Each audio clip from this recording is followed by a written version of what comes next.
If you want to get your hands on an exclusive premium hoodie just for the 2025 Halloween season, click the link in the description that will only be available until Halloween. I've been with my company now for a good amount of time. I'd say probably about 6 years now.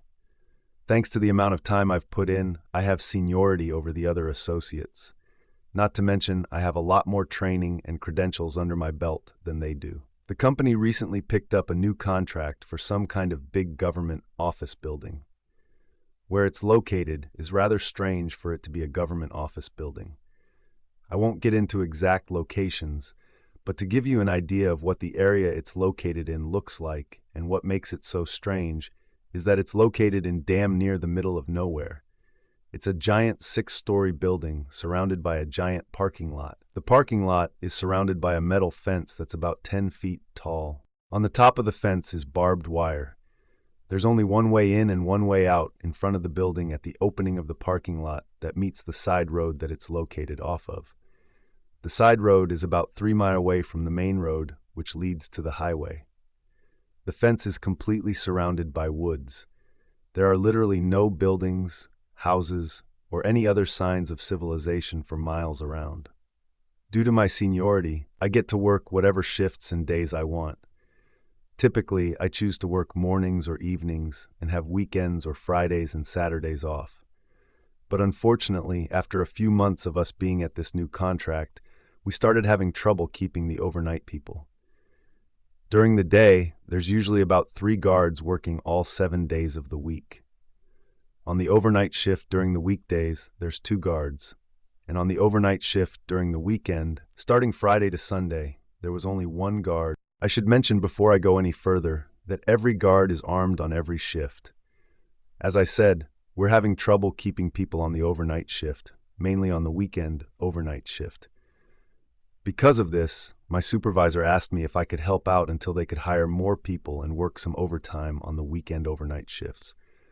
I could have, and in hindsight should have said no thanks. But at the time, I actually needed the extra money because I was getting ready to move to a new apartment soon. So, I went ahead and accepted the extra shifts. The first couple of weeks were fine, no issues, nothing strange. But what happened on the 3rd weekend is what made me regret my decision for the overtime. It was a Saturday night around 2 a.m. There was a very bad thunderstorm going on outside. I was sitting in the camera control room, which is on the top floor. The control room has a window that oversees the back part of the parking lot. In the room, there's 3 large-size computer screens that show the CCTV live feeds from all the cameras located throughout the building, as well as the few cameras that are outside in the parking lot and by the entrance-exit of the parking lot. I was sitting in the control room doing what I normally was doing while working overnight by myself. I had the lights off, watching movies I previously downloaded on my phone while also playing games on my Game Boy. I had been sitting down for a while and got up to stretch my legs and move around a bit. I was also starting to feel a little sleepy and was thinking about going down the hall to the vending machine and grabbing an energy drink. After I got up and walked around the control room for a bit, stretching my legs, I went over to the window, peeked through the blinds to look outside. As I was watching, I was looking at all the heavy wind and rain blowing the random debris around. I was just about to walk away from the window to grab that energy drink when all of a sudden a flash of lightning lit up the surrounding area past the fence. And just then, I saw a figure dart from one tree to another that was a good distance from it. I'd say about 20 feet. I kept my position, looking in that direction through the blinds, waiting for another flash of lightning to see if I could see exactly what it was, or if my eyes were playing tricks on me. After a couple of seconds went by, another flash struck. This time, I didn't see anything near or around the tree that I saw the figure move to. At that point, I thought clearly my eyes were playing tricks on me and that it was just me being tired. I left from the window and went down the hall and got the energy drink. I immediately downed the whole thing, hoping that it would kick in soon. I was finished with it by the time it took me to walk back to the control room, which wasn't long, only about 5 minutes. I got back to the control room, and I immediately noticed that one of the camera feeds had been knocked out on one of the screens. It was the camera feed to the back part of the parking lot that the window overlooked. I went over to the window and looked out the blinds in the direction of the camera. I spotted it dangling in the wind from its wires from the post that it was on. I figured the heavy winds must have knocked it off somehow. I sat back at my desk and put in my report for the night, and then went back to what I was originally doing. A few minutes had passed while I was watching a movie on my phone, and I heard the alert sound the system gives when someone is accessing a part of the building that requires a code to be entered on a keypad. I looked at the main screen and pulled up the tab that shows the access points of the building. It showed me the one being accessed was the one in the back of the building by the back parking lot. At that point, a shiver ran down my spine as I realized someone was outside. From the shadow figure to the camera being knocked out, and now to this, the keypad being accessed. Whoever it was had the code because they got in and the system showed me the green light. I thought to myself, it couldn't be another worker or security guard. If it was a worker, we would have a memo telling us who it was and what times they would be here, as well as what part of the building they would be in. I knew it wasn't a security guard because I would have known about that too. I picked up the phone that was on my desk in an attempt to call the cops, but it was out. I looked at my phone and, of course, no service. I figured the best thing to do would be to try to walk around the hallway and try to get service on my phone. I left out of the control room and into the hallway. I started walking down the hallway toward the service stairwell while looking at my phone, hoping to get a signal soon. Just then, as I was looking down at my phone, the power was shut off. I immediately decided, since I was so close to the stairs, that I was going to run down the stairs to the front lobby and run out the door to my truck. I got to the stairwell and opened it up.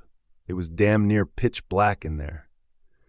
I decided to use the darkness to my advantage and walk quietly down the steps. I figured if this person cut the power, they had to be in the generator room, which was in the basement. Unfortunately, the basement was the only flight of steps below the lobby where I was headed. Also, the generator was not too far away from the stairwell that I was in.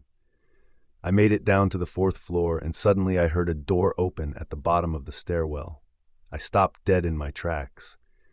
At this point, I knew I was armed, but I was thinking to myself, even though I went through training, I don't think I was ready to shoot anyone. I was hoping and praying that it wouldn't come to that. As I was standing there, immersed in my thoughts about my training with my firearm, I started hearing heavy footsteps walking up the stairs. I wasted no time in coming up with a new plan. I was going to turn around and walk as quickly and quietly back up the steps as possible to the 6th floor where I came from. At the top of the steps, a few feet past the door, still in the stairwell, there's a ladder that leads up to the hatch that leads to the roof of the building. I was going to climb up the ladder to the top just before you have to open the hatch to go any further, and just hide in there in the pitch-black darkness until whatever happens next. I turned around just as I did. My gun banged against the metal to the stairwell railing, making a loud clang sound. As that happened, I froze, and so did the heavy footsteps. A few seconds had gone by, and then I heard whoever it was running as fast as they could up the steps. I sprang as fast as I could, running up the steps as if my life depended on it. As I got to the top of the steps, just before I was about to pass the door I had come from, I had an idea to create a diversion on the fly. I quickly opened up the door hard and loud, then let go of the handle and let it close and slam on its own. I continued to run to the ladder and climb up it. By doing that, I would make it appear that I had run out the door. With only seconds to spare, I made it up the ladder. The man, distracted by the door tactic, opened it without even looking in my direction. He ran into the hall, the heavy door closing behind him. That's when I saw my chance. I leapt down from the ladder only about 10 feet high, landing with a loud thud as my feet hit the floor. I bolted for the stairs. The man must have heard the sound because I had barely made it down one flight before I heard the door open again, and his footsteps pounding down after me. Both of us were sprinting as fast as we could. I managed to stay one floor ahead of him the entire way. When I reached the lobby, Luck was suddenly on my side. Behind me, I heard a loud crashing noise followed by a cry of pain. I wasn't certain, but I think the man had tripped and fallen on the stairs. I wasn't about to wait around to confirm. I burst through the door, ran straight for the entrance, and used my key to unlock it. Fortunately, I always parked my truck close by. With the wind howling and the rain pouring down, I hit the fob to start the engine and unlocked the doors as I sprinted across the lot. I jumped into the truck, threw it in reverse, and just then caught sight of him, dressed all in black, his face covered by a mask and hood, bursting out of the building and charging toward my car. I slammed the gear into drive and floored it, tires screeching as I tore out of the lot and onto the side road. It wasn't until I was nearly at the main road that I got a signal on my phone. I immediately called the police. They arrived about 15 minutes later, and I followed them back to the building. I told them everything, filling out reports for both them and my company. We searched the entire building and surrounding area, but found nothing. The scariest part came when they checked the stairwell. Apparently, when the man had fallen, he dropped something. The police recovered a fully loaded, unregistered semi-automatic handgun. To this day, no one knows why someone would have broken into that building. There was nothing particularly special about it, except that it was government property. Whatever the case, I'm just thankful that Luck was on my side that night. I used to work nights as a security guard in a medium-sized corporate office building in New Jersey. And for the most part, the nights were boring, quiet, and uneventful, which is why what happened one night has stuck with me so vividly for years. It started around midnight after the last employees had left the building and the lobby was empty except for me. Just me and the glow of the security monitors. My job was simple. Check cameras, make a couple of patrol rounds, log any incidents, and mostly just sit and watch for anything unusual. That night, I was going through my usual routine, scanning the screens for the elevators, the hallways, and the underground parking garage, when I noticed a figure moving between the cars on the lower garage feed, which immediately caught my attention because the lot should have been completely empty at this hour. Only people with 24-hour access could get in, and I knew no one had it at that moment. At first, I thought it might have been one of the late shift IT guys or maybe a cleaning crew member, but it didn't make sense since cleaning crews had left hours before, and the guy wasn't carrying any equipment or wearing a uniform. He was wearing a long, dark coat that looked a little oversized, and he wasn't heading to any particular car or toward. He just moved slowly, weaving around the rows like he was inspecting the area or making sure no one was around. And something about the way he moved gave me the chills. I couldn't put my finger on it, but it was off. I called the supervisor and explained what I was seeing, and he told me to stay at my post and keep an eye on the cameras, which I did, but my gut told me I needed to check it in person. So I grabbed my flashlight and headed down to the garage. The elevator ride was long, slow, and every floor that passed seemed to echo in the shaft, making me more on edge than I cared to admit. When the doors opened on the garage level, I scanned the lot with my flashlight, and it was empty, completely quiet. The kind of quiet that presses against your ears and makes every little creak of the building sound huge. I called out, "Hello, security here." But the echo returned empty, and I didn't hear any reply. I walked slowly down the rows of cars, shining light into every dark corner, every space between vehicles, but there was nothing there. Not a single shadow, not a single person. My pulse was racing, and I started to doubt myself, thinking maybe the camera was malfunctioning, or maybe it had picked up a shadow that wasn't really there. So I went back upstairs to the lobby, trying to shake it off. But as soon as I sat back down and looked at the garage feed again, there he was, standing in the exact same spot, as if he hadn't moved since I had been there. And now my stomach dropped because I knew I had just been there. And there was no way he could have gotten back into the same spot unnoticed unless he had been watching me, or worse, waiting for me. I radioed my supervisor again, telling him I was going to keep watching the cameras, and he told me not to approach him unless absolutely necessary, which was easier said than done, because I couldn't stop staring at him, and my mind was already running through every possible scenario. For the next 20 minutes, I watched him wander slowly toward the stairwell that led to the upper floors.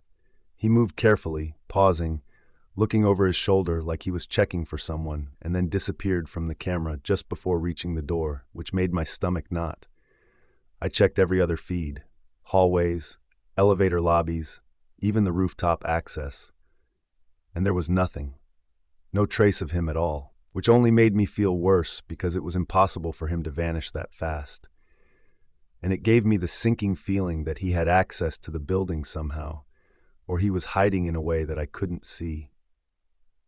I stayed at my desk, heart pounding, until the elevator dinged and opened in the lobby. Nobody was inside, but on the polished floor I noticed wet footprints leading from the elevator out into the main lobby. Bare feet, which was wrong on so many levels because it was freezing outside, and he would have had to taken his shoes off just to wander barefoot. I froze in my tracks, realizing that if he was inside the building now, he could be anywhere. And every unlocked office or storage room was a potential hiding spot. I called the local off-site patrol for backup and debated locking myself in the lobby, but something in me told me I needed to do a patrol and confirm the situation, which in retrospect was probably a mistake. I took the elevator to the 5th floor and started walking the hallway slowly, flashlight in hand, scanning every office door, checking for movement. Every creak of the building made me jump. Halfway down the hall, I saw one of the office doors slightly ajar, which shouldn't have been possible because it was always locked at night. I pushed it open with my flashlight peering inside, but the room was empty except for a sleeping computer monitor and a chair pushed in under the desk. Nothing else. I stepped out into the hall again and froze because I heard the sound of footsteps on the tile behind me. Not mine. Heavy, wet, and uneven, moving fast towards me. My heart leapt into my throat, and I swung my flashlight around the hall, catching a glimpse of the dark coat at the end of the hallway. He wasn't running, but he was walking fast with a purpose. And it hit me that he had been following me the entire time, hiding just out of sight whenever I checked the cameras. I bolted, sprinting down the hall toward the stairwell, barely noticing the handrail slamming against my arm as I rushed past. The footsteps followed close enough that I could hear them clearly now, echoing in the hall, and I realized I had no idea how he had gotten inside. No idea what he wanted, and the panic was almost suffocating. I dove into the stairwell, sliding down a few steps, and slammed the door behind me as the footsteps thundered on the floor above. Then they stopped abruptly, and I sat there shaking for several minutes, trying to catch my breath and convincing myself I had imagined it. But the sound of my own breathing and the echo of those steps made me feel insane. When the patrol finally arrived, I was pale, sweaty, and trembling. We walked the building together floor by floor, room by room, and the garage was completely empty. No sign of the intruder, no footprints, nothing.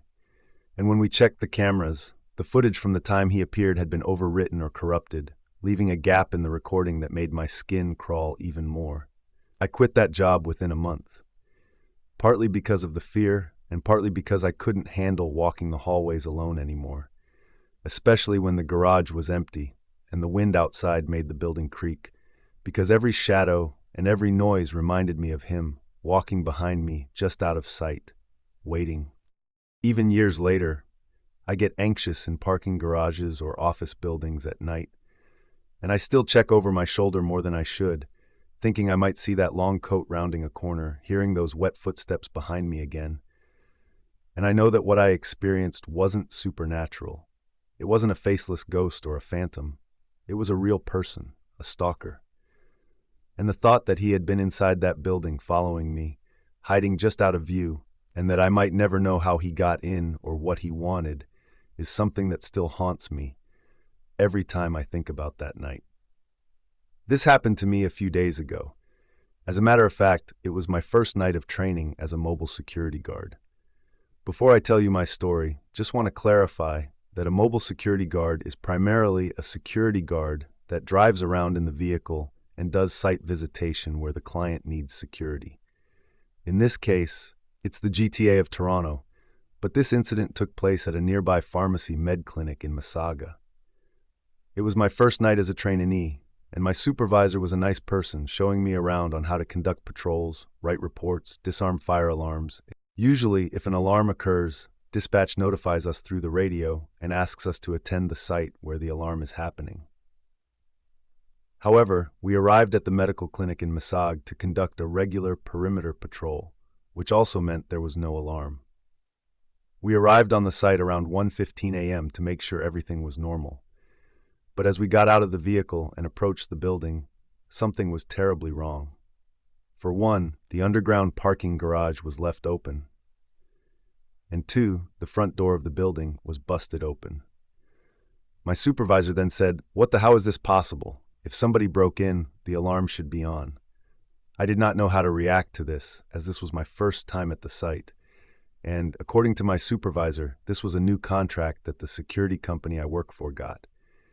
We stepped in the building cautiously, but all of a sudden, my supervisor says, "Look at the elevator. It's going up at different levels." Sure enough, he was not kidding. As the elevator was moving from G1, 2, 3, and stopped at level 4, which was the very top, I asked my supervisor if he thinks someone was in here. He immediately nods and pulls out his baton.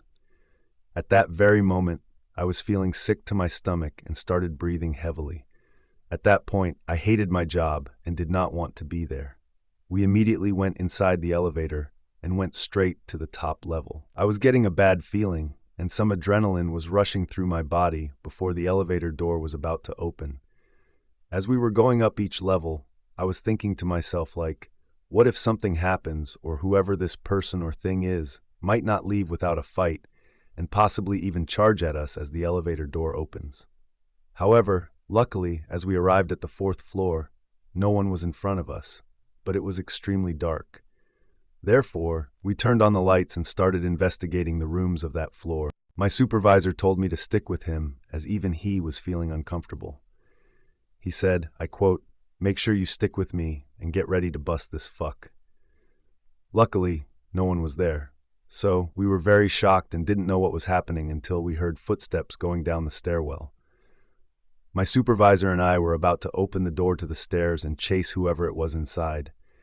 However, just then the footsteps stopped and it was very quiet. We could only hear each other's breathing. What my supervisor said next to dispatch is something I will never forget and still is rattling around in my head. A4, call C25. Go ahead. Dispatch, we need immediate backup. Please be advised someone's in the building with us and they're hiding downstairs, possibly armed and waiting for us to come towards them so he or they can ambush us. Dispatch then tells us to stay where we are and not approach the suspect or whoever it was downstairs, as backup will be arriving shortly. At that point, my supervisor started panicking, and it just made the situation even worse. I mean, he should be the one to lead and not feel worried. But then again, I don't blame him, as this experience was overwhelming and horrifying for me. Now, my supervisor is only a couple of years older than me, so I preferably call him bro instead of sir or whatever. Bro, just don't worry. I'm sure backup will be arriving shortly, I told him. You might be wondering why we could not hit the exit and run for it. Well, you see, the suspect is on the ground floor, which means he could be anywhere. So with the elevator making noises, he or she could be alarmed and immediately stand in front of the elevator, blocking our way. The suspect could approach us by coming upstairs, but I guess that he or they figured we could attack him by surprise. So maybe that's why he was quietly waiting at the corner for us downstairs. 15 minutes later, we heard the door open. It was our senior supervisor, and his voice echoed out, "Security." My supervisor radioed him and said, "Sir, we're upstairs. Be careful. There's someone downstairs." A few minutes later, the senior supervisor met us upstairs and told us to come investigate with him. Therefore, we did. But we looked everywhere downstairs and then each floor and found no one. As we were at the 3rd floor, scanning each room and bathroom to see if the person was there, we heard the front door open and heard footsteps running outside. We were not fast enough to see who it was because by the time we got to the ground floor, the suspect was gone. Both my supervisor and I were in shock because we looked everywhere and did not find anyone. Either that person was in a very good hiding spot or that medical clinic center was haunted. I don't think I'll ever know. but this was by far the most horrific experience of my life. And coming this weekend, I'll be there again for site visitation, but this time alone, as I'll be trained by man, music.